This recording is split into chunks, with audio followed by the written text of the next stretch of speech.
इन तस्वीरों में कुछ जाना पहचाना लगा, जैसे किसी पुरानी ट्रिप की यादें या फिर वो पहाड़ की ट्रिप जिसकी अब तक बस प्लानिंग ही चल रही है। कुछ ऐसा ही हुआ मेरे साथ भी। ऑफिस में बैठे बैठे मेरे मन में एक ख्याल आया कि चलो एक बार फिर से पहाड़ चलते हैं। सुनहरी धूप, वो हवा की ठंडक, वो बारिश और वो पुराने दोस्त। सोचा चलो एक बार फिर से जाकर उनसे मिलते हैं। फिर क्या था, मैं घर पहुंचा, अपना बैकपैक किया और निकल पड़ा एक नए सफ़र पे।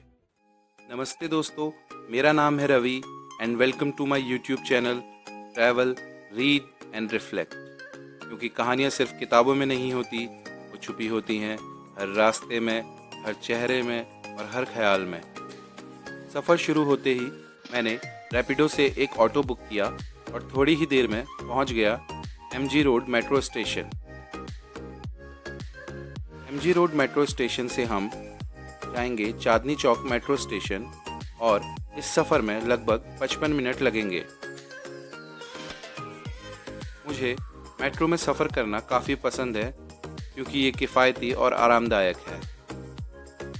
सबसे अच्छी बात जो मुझे मेट्रो की लगती है वो है ये छोटी छोटी दुकानें और फूड आउटलेट्स जहाँ खाने पीने और ज़रूरत का थोड़ा बहुत सामान मिल जाता है।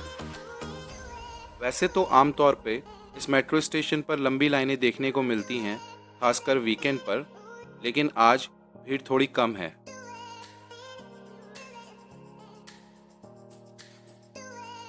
लो जी, बातें करते करते हम पहुंच चुके हैं प्लेटफॉर्म पे। और आज वीकडे है तो थोड़ा ऑफिस क्राउड तो है। सामने खड़ी है हुड्डा सिटी सेंटर जाने वाली मेट्रो।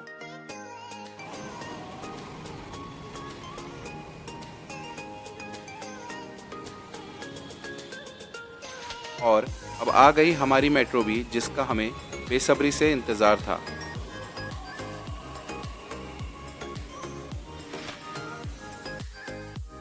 अभी हम एमजी रोड मेट्रो स्टेशन पर हैं और हमें जाना है यहाँ Chandni Chowk metro station. Metro में भीड़ की वजह से आज भी पूरी जर्नी खड़े खड़े करनी पड़ेगी। बाहर के नज़ारे काफ़ी सुंदर हैं। वैसे तो दिल्ली एनसीआर में हरियाली दिखना थोड़ा मुश्किल है, लेकिन कहीं कहीं बायो रिजर्व पार्क्स या सोसाइटी पार्क्स होने की वजह से हरियाली दिख ही जाती है। कभी कभी लगता है ज़िंदगी भी तो मेट्रो के सफ़र जैसी ही है। कुछ लोग साथ चढ़ते हैं, थोड़ी दूर चलते हैं और फिर बिना कहे उतर जाते हैं। हर स्टेशन पे कोई नया चढ़ता है और कोई पुराना उतर जाता है। दोस्तों, मैं पहुंच चुका हूं चांदनी चौक मेट्रो स्टेशन। चलिए अब पुरानी दिल्ली रेलवे स्टेशन की ओर बढ़ते हैं। पुरानी दिल्ली रेलवे स्टेशन जाने के लिए हमें गेट नंबर 3 की तरफ जाना होगा, जहां से हम मेट्रो से एग्ज़िट लेंगे। गेट नंबर 3 तक पहुंचने के लिए हमें मेट्रो के अंदर लगभग 100 मीटर वॉक करना होगा। अच्छी बात यह है कि मेट्रो में हर जगह पर दिशा निर्देश बोर्ड और इंफॉर्मेशन बोर्ड्स लगे होते हैं। मेट्रो में एस्केलेटर के होने से सफ़र थोड़ा आरामदायक हो जाता है। इसकी मदद से आप ज़्यादा सामान के साथ भी आसानी से यात्रा कर सकते हैं।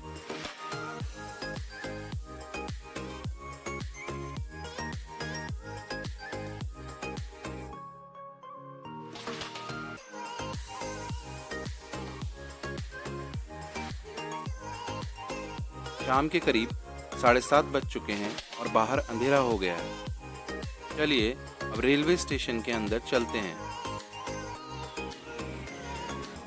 हमेशा की तरह पुरानी दिल्ली रेलवे स्टेशन पर काफ़ी भीड़ है। मैं इस समय प्लेटफॉर्म नंबर 3 के पास खड़ा हूँ और हमारी ट्रेन आने में अभी समय है। चलिए प्रीमियम वेटिंग लाउंज की तरफ चलते हैं। मैंने प्रीमियम वेटिंग लाउंज का 1 घंटे का एक्सेस ले लिया है, जिसकी कीमत 50 रुपये प्रति घंटा है। अगर आप चाहें तो बगल में बने नॉर्मल वेटिंग हॉल का भी उपयोग कर सकते हैं, जिसकी कीमत 20 रुपये प्रति घंटा है।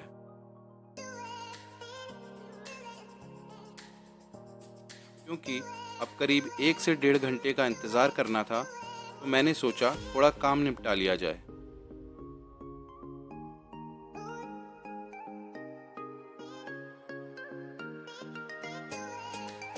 दोस्तों, आज वेटिंग हॉल थोड़ा खाली है, लेकिन यहाँ की सारी सुविधाएं काफ़ी अच्छी हैं। यहाँ आपको एसी रूम, फूड आउटलेट, खाने की जगह और वॉशरूम जैसी सुविधाएं मिल जाती हैं। सामने लगे बोर्ड पर सभी ट्रेनों की जानकारी फ्लैश हो रही है और हमें बोर्ड करनी है प्लेटफॉर्म नंबर 11 पर रात 9:50 पर आने वाली रानीखेत एक्सप्रेस, जो हमें हमारे डेस्टिनेशन के सबसे नज़दीकी रेलवे स्टेशन हल्द्वानी तक लेके जाएगी। रात 10 बजे हमने अपनी ट्रेन बोर्ड कर ली। यह ट्रेन पुरानी दिल्ली से होकर गाज़ियाबाद, हापुड़, गढ़मुक्तेश्वर, मुरादाबाद, रामपुर, रुद्रपुर होते हुए सुबह के समय हल्द्वानी रेलवे स्टेशन पहुंची। सुबह के 5:30 बज चुके हैं और मौसम में हल्की ठंडक है। इस ट्रेन से आए लगभग सभी यात्री यहीं उतर जाते हैं, क्योंकि यह इस रूट का सेकंड लास्ट स्टेशन है। यहाँ से मैंने शेयर्ड टैक्सी ली, जो काठगोदाम, भीमताल, भवाली, कैरना और लोधिया होते हुए मुझे मेरी फाइनल डेस्टिनेशन अल्मोड़ा तक छोड़ेगी। चलिए पहाड़ों के खूबसूरत सफ़र की शुरुआत करते हैं। पहाड़ों का सफ़र शुरू होते ही हमें मिला एक पुल। ऐसा लगा मानो कह रहा हो, मैं ही तो हूँ वो जो शहर में बसे तुम्हारे सपनों और पहाड़ में बसी तुम्हारी आत्मा को जोड़ता हूँ। ऊंचे नीचे मोड़ों से गुजरती ये पहाड़ी सड़कें, ना कोई हॉर्न, ना कोई जल्दीबाजी, बस एक शांति थी जो इन रास्तों में घुली थी। मुझे लगता है पहाड़ों में सफ़र मंजिल से कहीं ज़्यादा खूबसूरत होता है। यहाँ रास्ते को सिर्फ देखा नहीं, महसूस भी किया जाता है। सफ़र में लगभग 40 मिनट बाद मैं पहुँच चुका हूँ famous tourist place Bhimtal. Left side में वैली में आप देख सकते हैं फेमस ग्राफिक-एरा हिल यूनिवर्सिटी का खूबसूरत कैंपस। कुछ ही देर में मैं पहुंच जाता हूं भवाली। भवाली एक छोटी सी जगह है जो हल्द्वानी और अल्मोड़ा हाईवे का मिड पॉइंट जैसा है, जहां से आप रामगढ़, मुक्तेश्वर, नैनीताल या फिर भीमताल जैसे टूरिस्ट प्लेसेस की तरफ जा सकते हैं।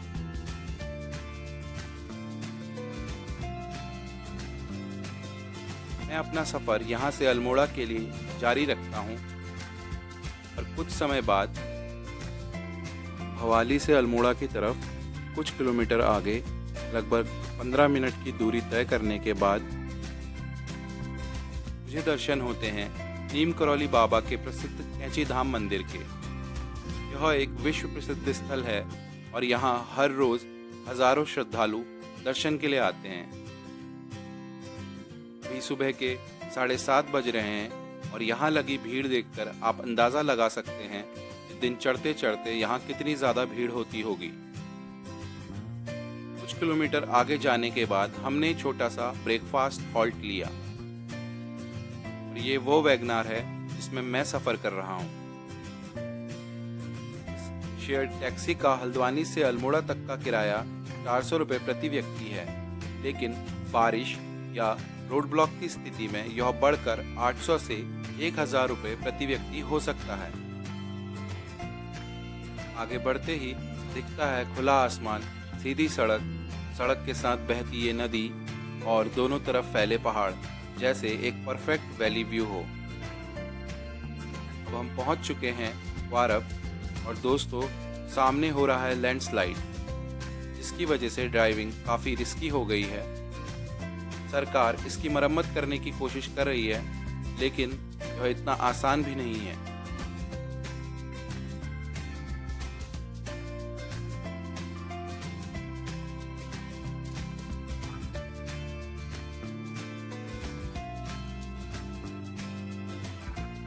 लगभग 3.5 घंटे का सफ़र तय करके दोस्तों मैं आखिरकार अल्मोड़ा पहुंच चुका हूं। सामने है अल्मोड़े का सबसे बड़ा मॉल, रघुनाथ सिटी मॉल।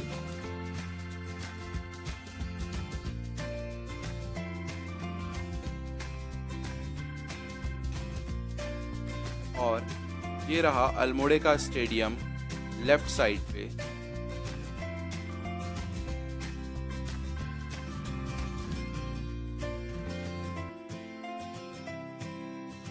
ये है सोबन सिंह जीना यूनिवर्सिटी का मेन एंट्रेंस। ये कैंपस कुछ साल पहले उत्तराखंड के प्रसिद्ध यूनिवर्सिटी कुमाऊं यूनिवर्सिटी का हिस्सा हुआ करता था। और अब मैं पहुंच चुका हूं चौहान पाटा अल्मोड़ा। राइट हैंड साइड पे आपको आई लव अल्मोड़ा का बोर्ड दिखाई दे रहा होगा। कुछ सालों पहले यहाँ पर एक बड़ा देवदार का पेड़ हुआ करता था जो बैगनी रंग के मधुमालती या कागज के फूलों से ढका रहता था और वह अल्मोड़ा शहर का एक मशहूर लैंडमार्क था। सामने है अल्मोड़ा की प्रसिद्ध मिठाई की दुकान हीम सिंह मोहन सिंह।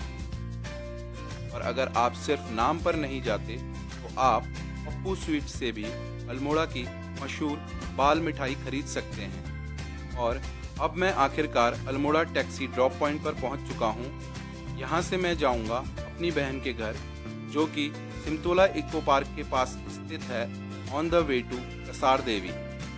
दोस्तों, मैं अब सिमतोला इको पार्क के पास पहुंच चुका हूं। ये रास्ता आगे बल्टाबाड़ी गांव को जाता है। मुझे अपनी बहन के घर पहुंचने के लिए अब करीब 300 मीटर पैदल चलना होगा।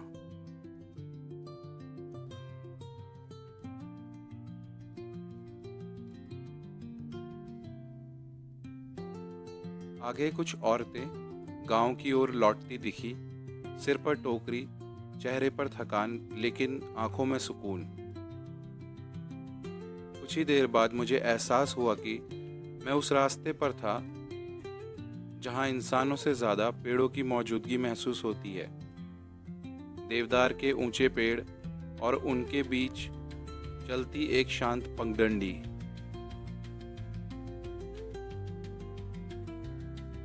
थोड़ा और आगे बढ़ा तो कुछ बच्चे मिले जिनकी मासूमियत और हंसी इन पहाड़ों को और जिंदा कर रही थी।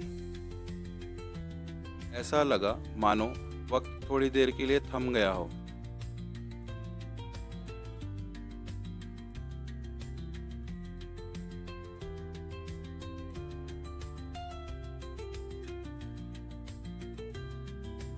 जैसे ही मैं घर के पास पहुंचा, मुझे आता देख मेरी बहन मुझे रिसीव करने आ गई।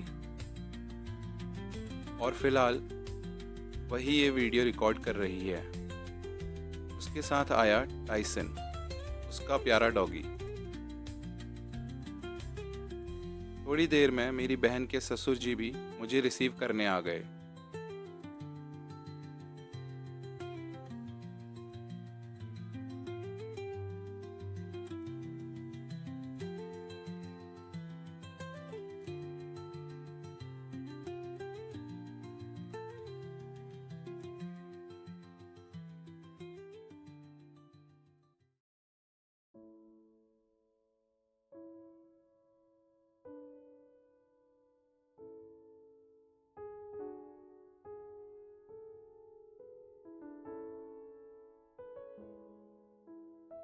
अब समय हो रहा है दोपहर के 3।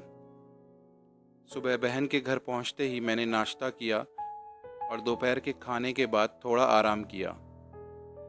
अब मैं जा रहा हूं कसार देवी अपने एक पुराने दोस्त से मिलने। तो चलिए फटाफट रेडी हो जाते हैं।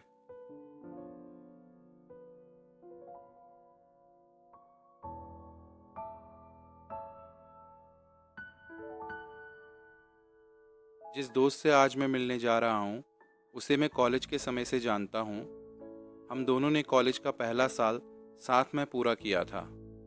कॉलेज के बाद हम शायद 1 या 2 बार ही मिल पाए।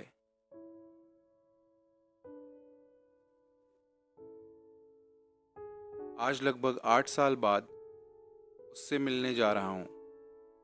इन 8 सालों में मौके तो कई आए, लेकिन ये इंसानी फितरत है दोस्तों कि वक्त के साथ हम हर रिश्ते को अहमियत देना बंद कर देते हैं और जो लोग हमारे लिए सबसे अहम होते हैं उन्हें पीछे छोड़कर बाकी सब चीज़ों को अपनी प्राथमिकता बना लेते हैं।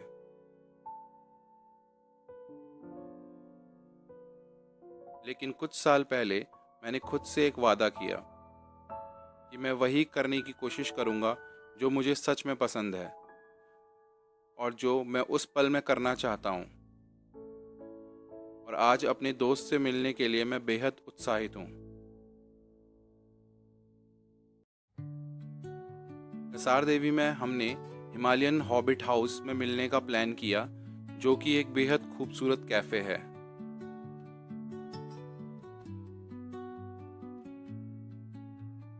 Under the boughs where the shadows play, the wind hums songs at the break of day, whispering pines, secrets untold. ये है मेरा दोस्त राकेश। हम घंटों बैठे, बातें की और कुछ कप कॉफ़ी के साथ पहाड़ों के इस मॉनसून शाम का भरपूर आनंद लिया। दोस्तों, आज का ट्रैवल व्लॉग यहीं तक। मेरे इस पहले ट्रैवल व्लॉग को देखने के लिए आप सभी का तहे दिल से शुक्रिया। उम्मीद है आप सभी को मज़ा आया होगा। टेक केयर, अलविदा दोस्तों। मिलते हैं अगले एपिसोड में। और हाँ, ट्रैवल, रीड एंड रिफ्लेक्ट को सब्सक्राइब करना मत भूलिएगा, क्योंकि कहानियाँ सिर्फ किताबों में नहीं होती, वो मिलती हैं हर रास्ते, हर चेहरे और हर ख्याल में।